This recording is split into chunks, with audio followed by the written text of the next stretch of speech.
Okay,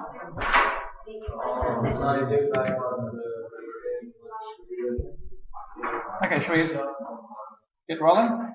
It's not going to be quite as complicated as I thought. I've got to leave some of the more complicated stuff for the next lecture, but let's go through this one anyway, and I'm going to start showing you how to run that Minsky program, which I'll link in my blog. It's being changed all the time because it's still very much developmental software. So every time we make a change to some part of the code, another part breaks down. So there are bugs, so watch out for it all to happen. Okay. Now, I'm just giving you a bit of a background behind why I'm doing what I'm doing here, because if you had a conventional course in behavioural finance by now, you'd be doing all sorts of stuff on experiments about individual behaviour and all this sort of stuff. And I don't really think that's all that important because, for a start, as I showed you, the way the conventional mob interpreted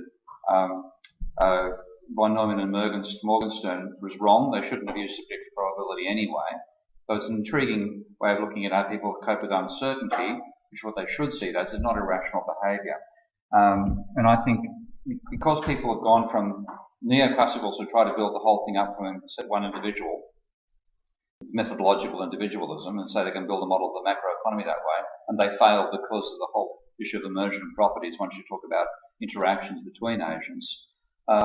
With that failure, people have said, oh, well, we should have not rational agents, but, cognitively limited agents, realistic levels of processing, and work up from that level. But it strikes exactly the same problem. You then have to go through this barrier of trying to build a model of individual behaviour, and then build something where the interactions between those agents gives you what you see at the macro level, which is what you're actually trying to understand. And there's no real guarantee you know how to get through that membrane between individual behaviour and what you see at the collective level. So I think what economists have done is get obsessed with this idea of working from the agent up, which goes right back in some ways to Smith. It certainly permeates the neoclassicals all the way. But if you look at actual sciences, the way they proceed, they start from the idea of modelling the overall aggregate system they're looking at. And decades, maybe even centuries after they started doing that, where it became useful to look at what might happen from the agent level up. And I think it's better for us to go back to the basics in economics and do that, rather than do what economists always try to do, model the whole bloody economy, starting from individuals and working upwards. So you look at the behaviour of the overall system, and you treat the system as dynamic because, all systems are. This is one of the only to economists do I need to actually even mention that you have to see systems as dynamic, because all genuine sciences know that every system they look at is a dynamic system. Even a bridge is a dynamic system. You build one in engineering, you've got to look at the stresses and structures it's under as a function of time. So you then have a causal model which you build of the process you see, and then that's what you then investigate. Now instead what economists tend to do is have all this nonsense about seeing the economy as if it's static, which is sheer nonsense, and leads to all sorts of conundrums that are unnecessary in how you try to hold that whole mythology of equilibrium together, which is necessary to pretend that it's static. You ignore all the feedbacks that occur in the real system and so on, and leave out the important stuff about change and time and all that sort of jazz. So I'm trying to push for us to go back to the tops-down systemic modelling that other true sciences did, and build an economics out of that. And at a later stage, maybe we add in what agents do to embellish what we already understand from the top-down perspective. But you've got to know how to do that top-down modelling, which you haven't done because you've done economics. So I've got to take you some of the basics of dynamic modelling in this course, and this will be a bit of unavoidable mathematics in this to make the point. It isn't too complicated. Anybody who qualifies math-phobic in the room? Okay, well, we'll see how you go with coping with this. So I'm going to go through some of the basics of what dynamic modelling is using mathematical techniques, and then show how you can simulate a dynamic system without really needing to know what those techniques are. One of the beauties of what engineers have done is build tools that make it much easier to do this without being intimidated by masses of mathematics. And in doing it, I'll build a model of the monetary circuit, which I talked about last week with the ideas that Graziani had about how you model a monetary economy, and show that it works. The basic idea is actually more functional than the circuitists realised, because they had this false belief that capitalists would lose money if they borrowed money. And if you borrowed money, you couldn't pay the interest back. You could only make a profit at work to spend all their wages etc. Any saving by workers meant you made losses in the circuit. If you read the Graziani paper, you'll see all that stuff is there. So that is all the result of not understanding dynamics. If you'd actually known dynamics, you could have worked it out in day one. We would have had 20 years worth of decent monetary economics rather than a good start, which actually got stuck for about 20 years. What I'll also do is then contrast the endogenous money perspective with the loanable funds theory, which clearly isn't just Krugman who has it. All neoclassical economists have that vision of how lending occurs, and I can show how what they think happens works and why it's different to what actually happens in reality. And it'll be the first, this is what I've done is, it's ridiculous that this is true, but it really is the world's first explicitly monetary circular flow model. I'm doing the first half of it in this lecture, which is actually covering the monetary side, and they're all building a separate model of the physical, and what I'll do in the next lecture is combine the two. So it's ridiculous that it's taken this long, but in terms of a genuine model of both as a dynamic model, this will be the first one. So the vision that you had from Graziani was that a monetary economy is a three-sided exercise involving three entities and one commodity. You have a seller selling the commodity, a buyer wants to buy it, and a bank who records a transfer of money from the buyer's account to the seller's account. That transfer of the promise to pay by the bank is what actually allows the sale to take place. So that's to me the brilliant insight that Graziani had that really describes how a monetary system is different to a barter system, which is the way that economists have always modeled the economy previously. So it starts with a loan from the bank sector to the firm sector. So the lender, in this particular case, can't be exploiting senior rich, so there can't be a way the bank makes money out of just printing the notes. But it can and it does create credit money at the same time. Okay? So you've got to have this possibility. It creates credit money. It can spend any income it earns, but it can't print its own notes. So to model that, you must have a dynamic model. You can't do this without taking account of time, because essentially when you're borrowing money, you've got to pay it back over time. There's all these time dimensions, which you simply can't leave out by saying, let's work out what the equilibrium is. It's just too complicated for that. So all the stuff you've normally learned the diagrams, partial and general equilibrium, simply don't cut the mustard for modelling. Of course, Graziani himself tried to do this with equilibrium equations. That's why he got nowhere, even though he was using Gillespie's equations. So you necessarily have time. And the simplest way to start with modelling something in time is the simple notion of percentage rate of change of something. If we say, for example, that the population grows at 1% per annum, then that is actually a differential equation. So we're saying we have the percentage rate of change of a variable that has the slope of the function at a particular point in time, dy dt. So if you look at Australia's population, for example, which is roughly 23 million people, and you say that it's changing at 1% per annum, then you say the change over that period of time, dy dt, is 230,000. Then you divide it by the current value of the variable, in this case which is population of 23 million, you get dy dt divided by y is 0.01 or 1%. So putting it in mathematical terms, this is what it looks like. Okay? 1 over y dy dt equals 0.01. Nice and simple. Agreed? Okay. Now you can rearrange that to dy dt equals 0.01 times y. And that probably looks a lot like what you've been doing when you're doing, differentiating marginal cost and marginal revenue, all that sort of stuff in micro. But that's dy dt equals 0.01 times t. Okay, not y. So what you've learned looks very, very similar. What you're actually doing here is quite different because the rate of change of y is some function of y itself. And that makes differential equations essentially more complicated, more difficult than differentiation. So that dependence of the rate of change of a variable on its own value means that solution is much more difficult, not just technically difficult to do and harder to do, but in most cases it's impossible to do. So if you use differentiation, all this sort of stuff, profit is maximised where rate of change of total revenue is the rate of change of total cost, which is wrong, of course, as I've shown you. And you take these functions, you differentiate with respect to quantity and not time, equate them, it's all pretty easy stuff. And as I said, it's also wrong. But differential equations, you actually have to do integration to solve them. And that makes it fundamentally more complicated. So if you have an equation like this, dy dt equals 0.01 times t, that you have to integrate as well. but you integrate both sides with respect to time. So if I integrate dy dt with respect to t, what I now have is the integral of dy dt is equal to the integral of 0.01 times t dt as well. So I'm integrating with respect to time on both sides of the equation. And the solution is quite simple. The integral of dy dt dt is y, so y drops out. The integral of that's you integrating x effectively with respect to x. It's a half x squared. So that's quite a simple piece of integration. And you're doing it, integrating the same function on either side. Nice and easy.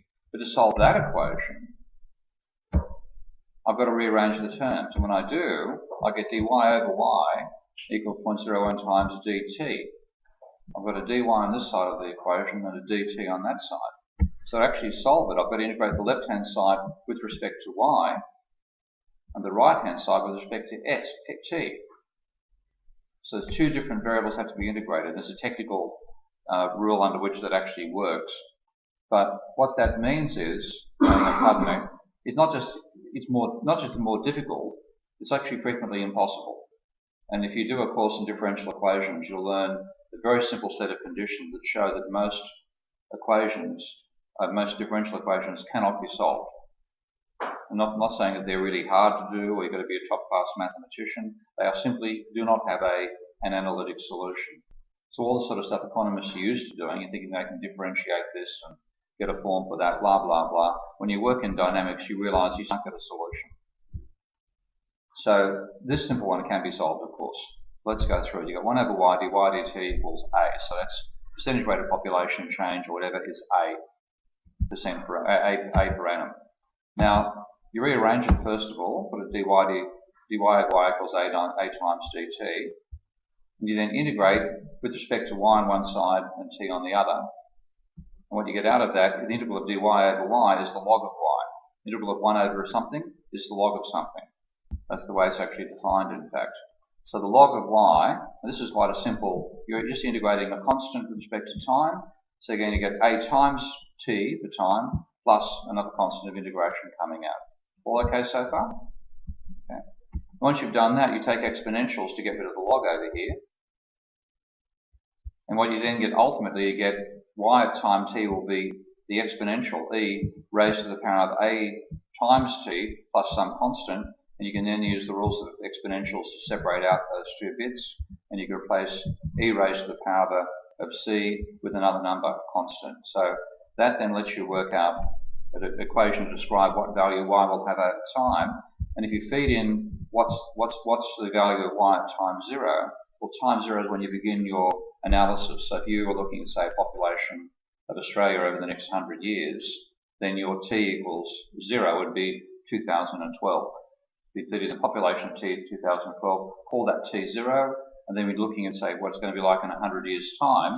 That'll be y is equal to t at 100 in your formula. It'll be the year 2112 when you work it out. So if you feed in 0 there, that gives you a 0 up here, and you can pretty rapidly work out that y at 0 is actually the value of population of the year you're starting looking at. So Australia's case, year 2012, population 23 million, C would be 23 million. So to model it, you get exponential growth, obviously, if the population growth is greater than 0.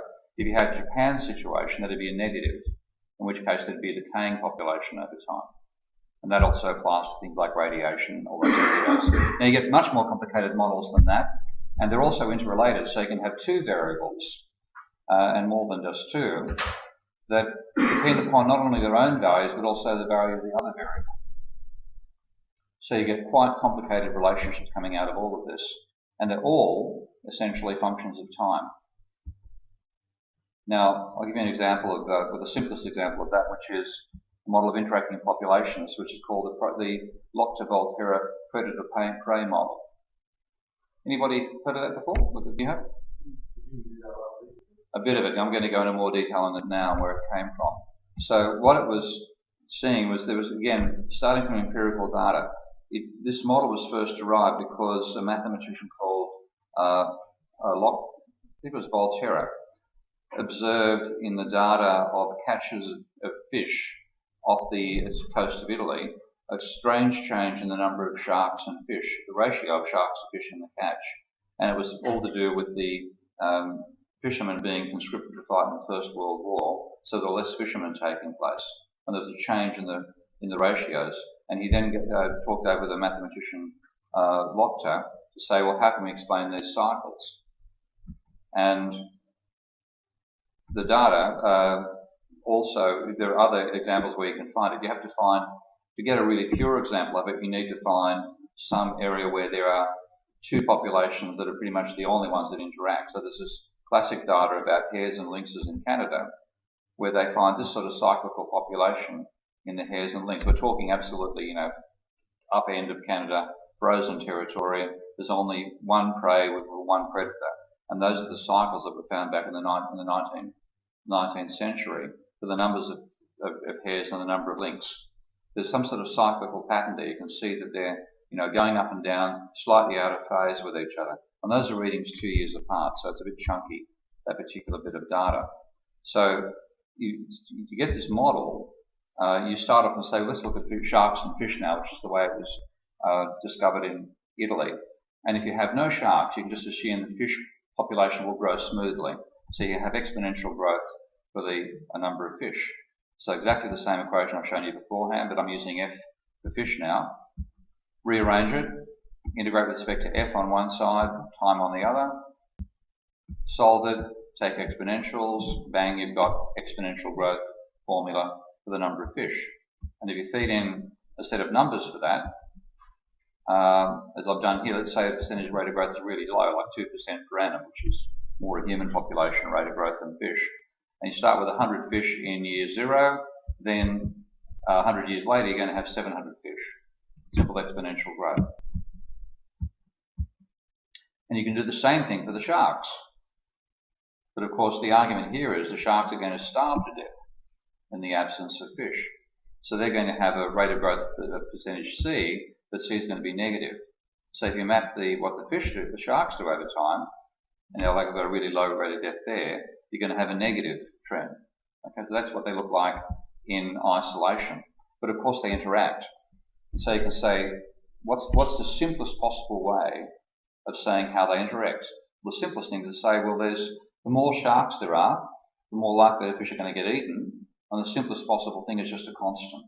You simply say that if the population growth is A % per annum, then you subtract B times how many sharks there are, and try to get a reasonable value for B, so you catch what you see in the empirical data.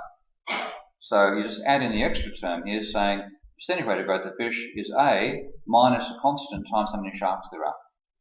Pretty simple, okay? And you do exactly the same thing for sharks, but in the opposite direction, of course, because each time the shark bumps into a fish, that improves its chances of surviving. So you have a positive coefficient for bumping into fish there. So that's the basic idea. And you've got a model which now has this interaction between the two populations. So the number of fish depends upon how many sharks there are and fish. Rearrange it. What you've now got is the slope, the change in fish per time period is going to be A times how many fish there are, which is the exponential growth thing, minus B multiplied by sharks multiplied by fish. So you're multiplying two variables together there. And that gives you an essential nonlinearity. In other words, I'm not putting a nonlinear function inside. I've got linear functions in both cases, but I'm multiplying two variables together.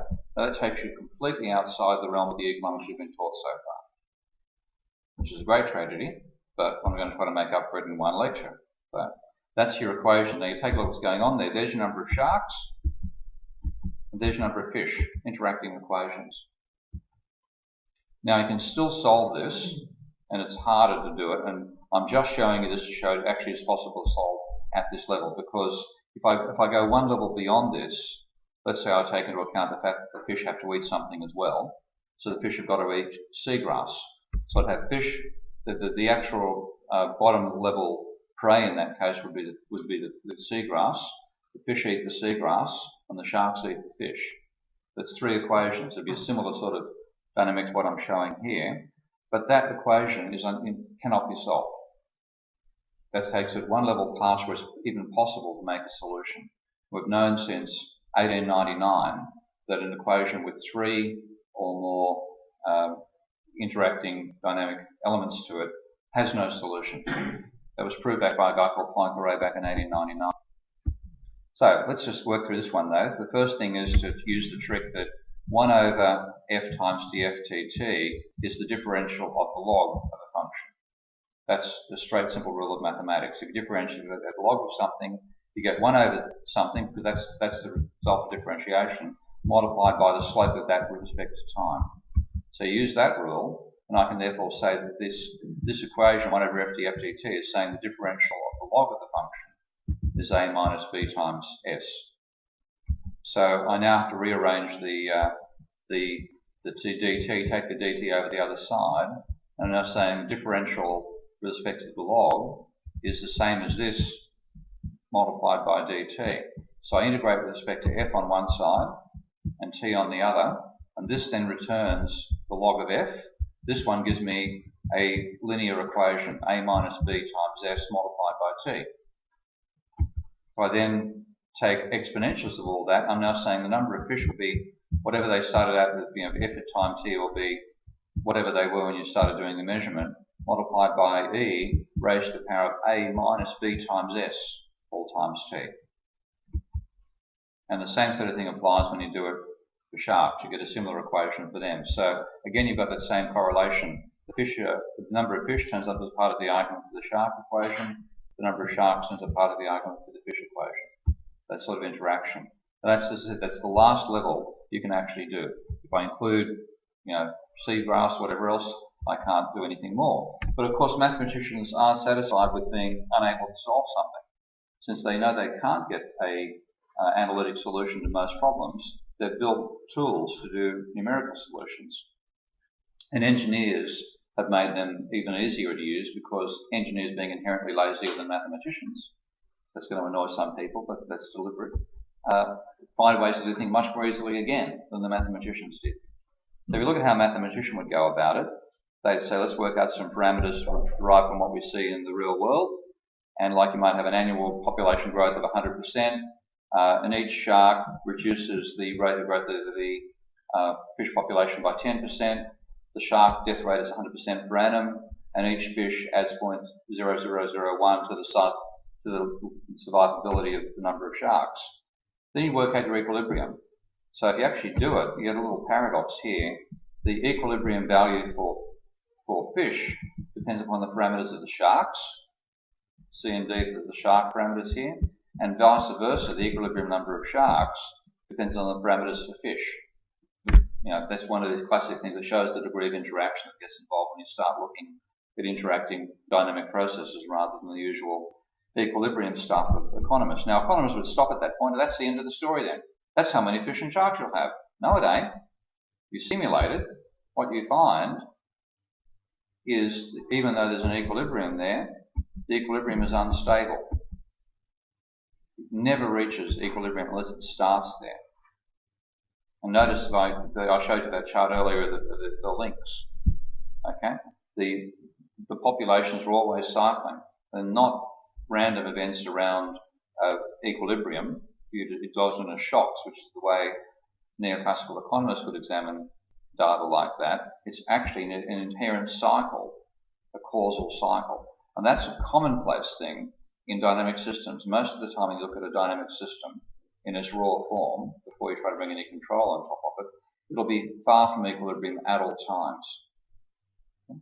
So rather than being in equilibrium subject to shocks, which is the way economists would interpret that data, what you find is it's a dynamic process out of equilibrium at all times, with overshoot and undershoot and so on. So that's the cycles you get. If you actually simulate numbers I showed you a moment ago, those are the cycles in fish and shark numbers, and they look a bit like what I showed you for the lynx and the fox, or lynx and the wolf, whatever it was. Lynx and rabbit, pardon me. And there's the time path, and there's the equilibrium. So you start on a particular time path out here, you cycle around it indefinitely, you never get near the equilibrium. So that's the hard way of going about it. That's using mathematical equations and software packages to handle them. But you can also simulate these with a flowchart. The basic idea is you numerically integrate that rate of change to work out its current value.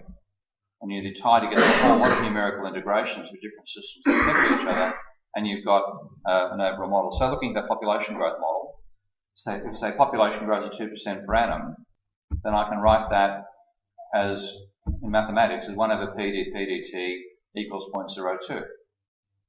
So to do a numerical solution, what you do is you shuffle the p over the other side, not the t. Okay? I'm saying p dt equals 0.02 times p. And then, rather than going through and doing all the other work I showed you symbolically, you just integrate both sides now with respect to time. And therefore you get p equals the integral with 0.02 times p dt. I lost anybody yet? We're still coping here? Okay. As a flow chart, that's what it looks like.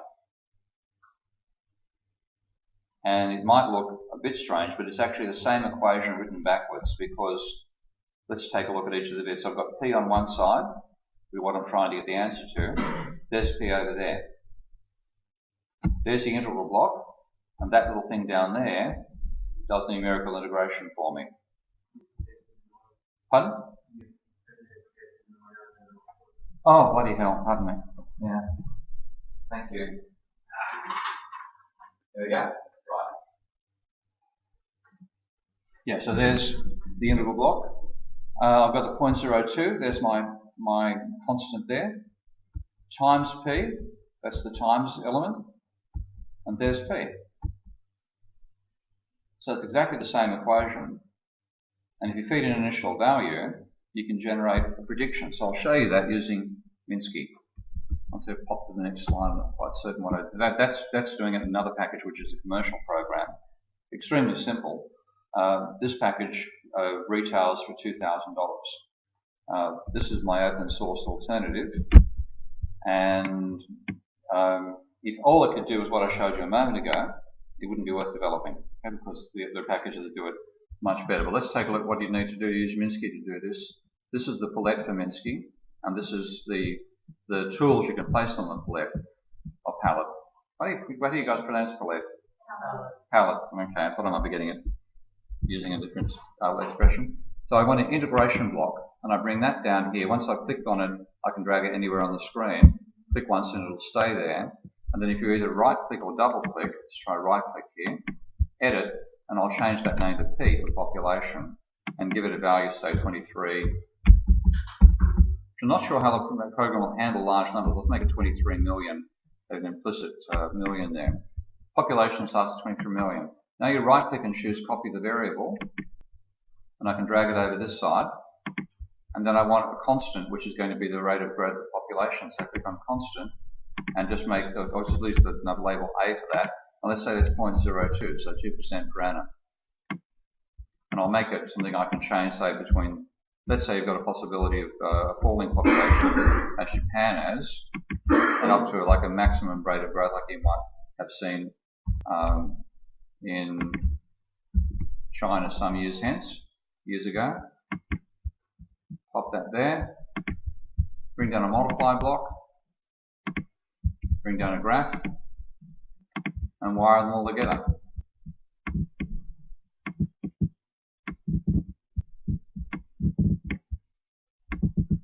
Now one thing I'm going to change before I run the simulation, this thing called Runge Cutter, that's the mathematical algorithm that's actually simulating the system for you in the background. Only one thing you need to know about is make sure you've got a low step size here, because the program currently defaults to a large step size and it doesn't work very well. It's very chunky. The steps are too big to approximate the curve properly. This is better at 0.01. So I simulate it, and as you can see, the time on the horizontal axis and the population vertically, when it gets to about 50, that should, let's see, yeah, you've got your doubling rate going on there. You can see the exponential growth occurring over time. So that's the sort of thing you can do. You can build a dynamic model of any process. And of course, that's the simplest possible model. With these software packages, people write incredibly complicated models. So here's one that is written in that commercial program I showed a moment ago, BizSim. This simulates a racing car on the Indianapolis 500 circuit. So what you're seeing here are the forces the car is subjected to, the torque at various points, its acceleration going around the curve and so on, the revs per minute of the engine. That might look like a drawing, but in fact it's an operating simulation of the racing car. So if you look inside some of these blue boxes here, each of these are subunits of the overall model. So I dive inside that model, subunit, what I find it's got these blocks. So it's looking at the mass of the car, acceleration, the forces it's subject to, etc., etc., the radius of curvature of the track, so on and so forth. Let's go inside that block. And now this is going down to level 3 inside the system. I find it's got these arguments coming in. Let's go inside this block and see what's inside there. And what you find is this lot. Okay? This is not a toy. This is serious, serious software. People pay thousands of dollars for it because they actually design living real-world engineering machinery in it. The Boeing 777 was designed using this software, this type of software, before it was actually built. Most modern cars are built this way. The people actually design what the specifications are to be in a computer simulation like this, and then execute it later in the hardware. So it's serious software. It's the sort of stuff you're doing an engineering degree, you'll be learning this in the second week. Maybe not quite, maybe the second week of the second year after you do the first year of mathematics. So there are many, many programs out there. Simulink is probably the dominant one in the engineering side of things. I prefer VisSim as a standalone program. I find it's a nicer interface, and it's also a much smaller program. VenSim seems to dominate social science analysis and manufacturing. I find it a bit clunky, but it's very popular with people in systems engineering disciplines. XCOS is a free version, a free software package, which I'm not particularly fond of some of the design ideas. Stellar and I think are other ones a bit like VenSim. So they're all using this flowchart paradigm, which was first invented by a guy called Jay Forrester. Ever heard that name before? Okay. Ever heard of limits to growth? Oh boy. There's a report called the Club of Rome done back in the early 1970s, okay, before you guys were born. But it was an attempt to say what could happen to the global society if we continue down the current trajectory we appear to be on in terms of population growth, technological change, energy consumption, pollution levels, and so on. So a very, very simplified model of the world, all these various interacting variables, about 7 or 8 variables considered. And their conclusion was that if we kept on going down that path, we'd have an ecological crisis of some description, whether it's a population crisis or a pollution crisis or whatever else, sometime in the next, well, actually, their target time was between 2030 and 2070. Sometime they didn't specify an exact date, but they gave all these projections of overshoots, etc., etc. So if you haven't seen it, I do recommend taking a good read on that link. So this software was first developed to build that model, and then it's evolved into a standard for engineering on one side, social analysis on the other, and everywhere except the economics. So what I've done with Minsky is take the same basic flowchart features, but add the capacity to model monetary flows as well by using a table, which I call a godly table, that lets you model double-entry bookkeeping. So it's currently being developed with a grant from the Institute for New Economic Thinking, and I've got a second grant that I can access if I get extra funding from elsewhere as well to keep the development going. It's only had about 500 hours of programming time put into it so far.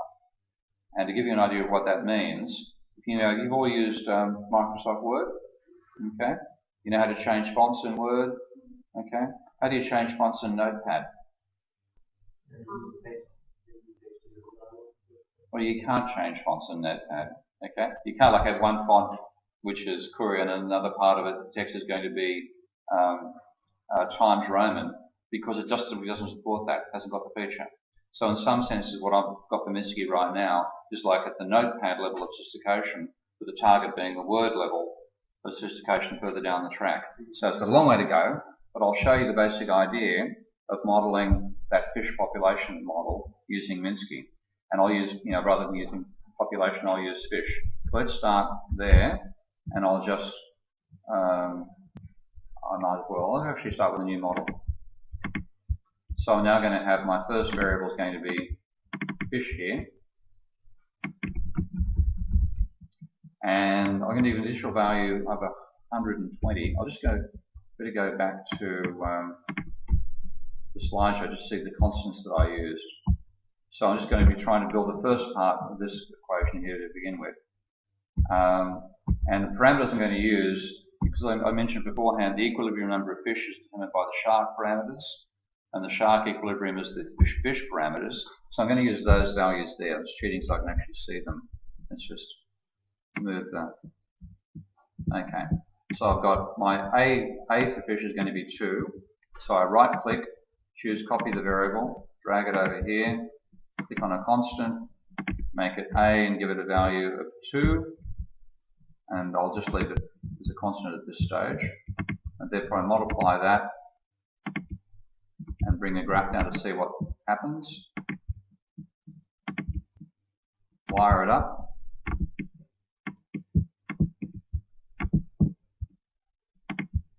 Check the step size, that's good, it's a small step size.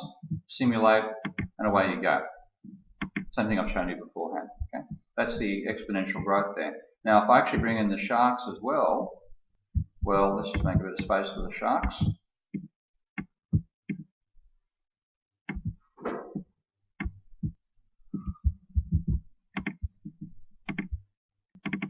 Make this shark, I'll just go to singular shark, but shark. Give that an initial value of say 6 sharks initially, and then same story, right click, copy the variable, bring it over here, and my constant is now going to be C, and for C I was using 1 as a value. So I can copy any block on the screen, including multiply blocks and stuff like that, just to make things faster. I can't copy those yet. Okay. Bring another one of those down. Wire this up.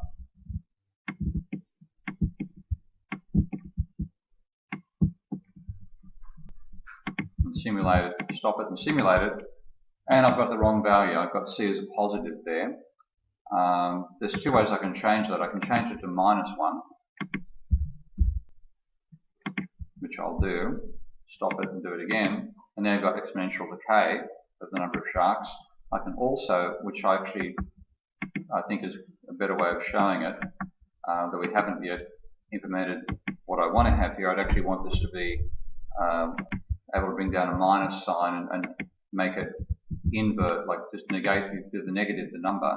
But I'm going to put it here and subtract C from 0 to bring in a constant here, constant is 0. Make sure it stays at 0. And then subtract. So I've now got minus C coming out of that. Exactly the same as beforehand. Stop it, run it, boom. Okay, the decaying population. That's the first bit. Now what I want to bring in is the other parts of it. Well, that's leaving out the interaction with the sharks. Do you remember the equation? I'll show you the equation back here again. I'm saying it's minus B times the number of sharks times the number of fish. Just bringing in that linear impact of the sharks and the fish. So let's copy the sharks, drag it up here, make a bit of space here. I'm going to have 2 elements going in here now. Delete. Notice when I move past the line, the little blue button turns up. I can either drag that button around and delete it, or just change the shape of the line. But if I'm on the line itself, I can also delete the line. Just delete the line first of all. Then I'm going to have down here, I'm going to have fish multiplied by sharks together. That's that's this part, the S times F over here. Then multiply those 2 together. And also got to multiply them by the constant, which is B. And B, which is showing the impact of, negative impact of bumping into a shark on fish population growth. There's my B, so I multiply that by B as well. And then I need to bring them all together, make a bit more shape over space over here.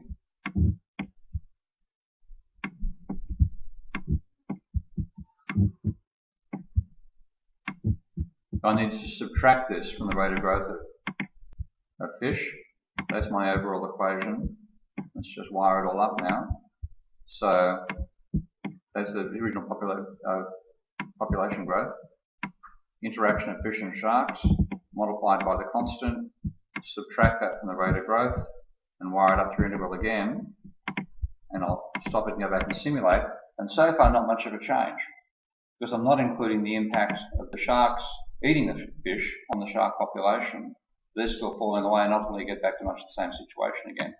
So my next stage is I've got to bring in the positive interaction with the sharks of eating fish. So let's do that. Make a bit of space for that as well. At the moment, you've got to drag each element individually. We haven't got a way yet of selecting a group and moving it. Again, the same sort of notepad versus word problem. So let's just drag it over here. Delete that line. Now I want to bring an addition block because I'm adding up the impact. It's a positive impact on the shark rate of growth of eating fish, of course. So I need to have this, copy that, bring the fish down, copy shark, bring that down, multiply those together. I'll just copy that multiply block there and copy it again over here. I need to multiply it by D. I need my D constant, and D has a value of 0.01.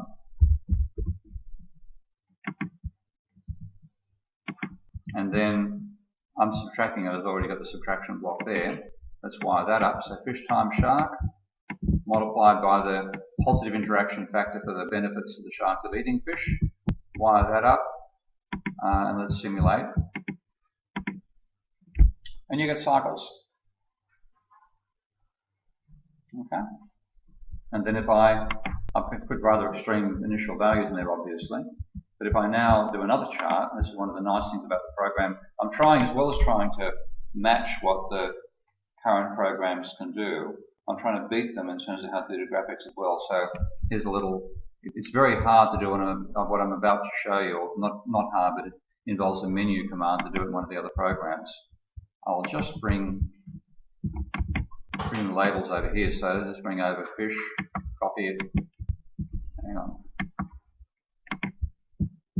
whack it over here, and shark, copy, whack it down here.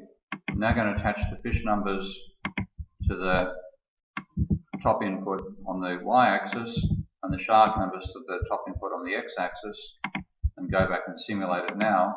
And that loop, you see, you get an XY shark coming out of that. Okay? You can see that the numbers are changing. Little dot running around there shows you the current values of the fish and sharks. So that's the basic idea.